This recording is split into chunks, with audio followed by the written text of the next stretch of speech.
ਅੱਜ ਦੀਆਂ ਖਬਰਾਂ ਵੱਲ ਚੱਲੀਏ ਤੇ ਨਿਊਯਾਰਕ ਟਾਈਮਜ਼ ਰਿਪੋਰਟ ਕਰ ਰਹੀ ਹੈ ਵੀ ਪ੍ਰੈਜ਼ੀਡੈਂਟ ਟਰੰਪ ਉਹਨਾਂ ਨੇ ਇਹ ਕਿਹਾ ਵੀ ਅਮਰੀਕਾ ਦੀ ਸਰਕਾਰ ਕੈਨੇਡਾ ਦੀ ਸਰਕਾਰ ਦੇ ਨਾਲ ਟ੍ਰੇਡ ਦੇ ਬਾਰੇ ਜੋ ਗੱਲਬਾਤ ਚੱਲ ਰਹੀ ਸੀ ਉਹ ਟੋਟਲੀ ਬੰਦ ਕਰਨ ਜਾ ਰਹੇ ਹੈਗੇ ਆ। ਇਹਦਾ ਕਾਰਨ ਇਹ ਹੋਇਆ ਵੀ ਕੈਨੇਡਾ ਵਾਲਿਆਂ ਨੇ ਅਮਰੀਕਾ ਦੇ ਉੱਤੇ ਅਮਰੀਕਨ ਕੰਪਨੀਆਂ ਦੇ ਉੱਤੇ ਡਿਜੀਟਲ ਸਰਵਿਸਿਜ਼ ਟੈਕਸ ਲਾਇਆ ਸੀ। ਉਸ ਨੂੰ ਦੇਖਦੇ ਹੋਏ ਟਰੰਪ ਹੋਣੀ ਫਿਰ ਪੂਰੇ ਗੁੱਸੇ 'ਚ ਆਏ ਤੇ ਅੱਜ ਉਹਨਾਂ ਨੇ ਸਵੇਰੇ ਅਨਾਉਂਸ ਕਰ ਦਿੱਤਾ ਆ ਵੀ ਅਸੀਂ ਸਾਰੇ ਹੀ ਟ੍ਰੇਡ ਡਿਸਕਸ਼ਨ ਜਿਹੜੀਆਂ ਕੈਨੇਡਾ ਦੇ ਨਾਲ ਆ ਇਫੈਕਟਿਵ ਇਮੀਡੀਏਟਲੀ ਵੀ ਬਿਲਕੁਲ ਹੁਣੇ ਹੀ ਇਹ ਜਿਹੜੇ ਆ ਕੋਈ ਵੀ ਗੱਲਬਾਤ ਆ ਟ੍ਰੇਡ ਡਿਸਕਸ਼ਨ ਦੇ ਬਾਰੇ ਉਹ ਬੰਦ ਕਰਨ ਜਾ ਰਹੇ ਹੈਗੇ ਆ।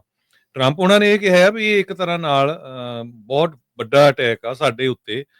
ਇਹ ਆਪਣੇ ਉਹਨੀ ਸੋਸ਼ਲ ਮੀਡੀਆ ਦੇ ਉੱਤੇ ਅਨਾਉਂਸ ਕੀਤਾ ਹੈ ਵੀ ਬਲੇਟੈਂਟ ਅਟੈਕ ਹੈਗਾ ਆ ਤੇ ਕਹਿੰਦੇ ਵੀ they will be paying to do business with United States of America. ਕਹਿੰਦੇ ਵੀ ਕੈਨੇਡਾ ਨੂੰ ਆਉਣ ਵਾਲੇ 7 ਦਿਨਾਂ ਦੇ ਵਿੱਚ ਆਪ ਪੈਸੇ ਦੇਣੇ ਪਊਗੇ। ਸੋ ਇਹ ਹਜੇ ਆਪਾਂ ਸੋਚਦੇ ਸੀ ਵੀ ਸ਼ਾਇਦ ਕੈਨੇਡਾ ਦੇ ਨਾਲ ਪਿੱਛੇ G7 ਮੀਟਿੰਗ ਵੀ ਹੋਈ ਸੀ, ਟਰੰਪ ਹੁਣੀ ਗਏ ਸੀ, ਮਾਰਕ ਕਾਰਨੀ ਹੁਣੇ ਵੀ ਕਾਫੀ ਵੈਲਕਮ ਕੀਤਾ ਸੀ ਕੈਨੇਡਾ ਦੇ ਪ੍ਰਾਈਮ ਮਿਨਿਸਟਰ ਨੇ।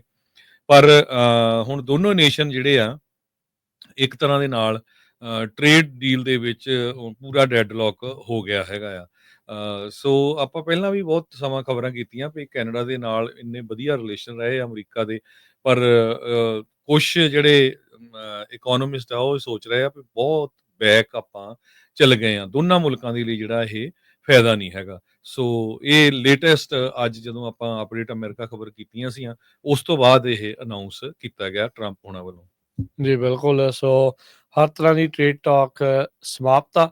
ਸੋ we will let Canada know the tariff that they will be paying to do business with the United States of America within the next 7-day period. ਸੋ ਅਗਲੇ 7 ਦਿਨਾਂ ਦੇ ਵਿੱਚ ਕਿੰਨਾ tariff Canada ਦੇ ਸਮਾਨ ਦੇ ਉੱਤੇ ਲੱਗਣਾ ਆ, ਕਹਿੰਦੇ ਵੀ ਉਹ ਹੁਣ ਦੱਸ ਦਿੱਤਾ ਜਾਊਗਾ ਅਗਲੇ 7 ਦਿਨਾਂ 'ਚ। ਟਰੰਪ ਹੋਣਾ ਨੇ ਇਹ ਟਵੀਟ ਜਿਹੜਾ ਉਹ ਕਰ ਦਿੱਤਾ ਆ, ਇਹ ਸੋਸ਼ਲ ਮੀਡੀਆ ਦੇ ਉੱਤੇ ਉਹਨਾਂ ਨੇ ਪੋਸਟ ਕੀਤਾ ਆ। ਕਹਿੰਦੇ ਵੀ ਉੱਦਾਂ ਇਸ ਦਾ ਅਸਰ ਹਰਜੋਤ ਸਿੰਘ ਜੀ ਜਿਹੜੀ ਮਾਰਕੀਟ ਆ ਉਹ 'ਤੇ ਬਹੁਤ ਪੋਜ਼ੀਟਿਵ ਰਿਹਾ ਹੈ।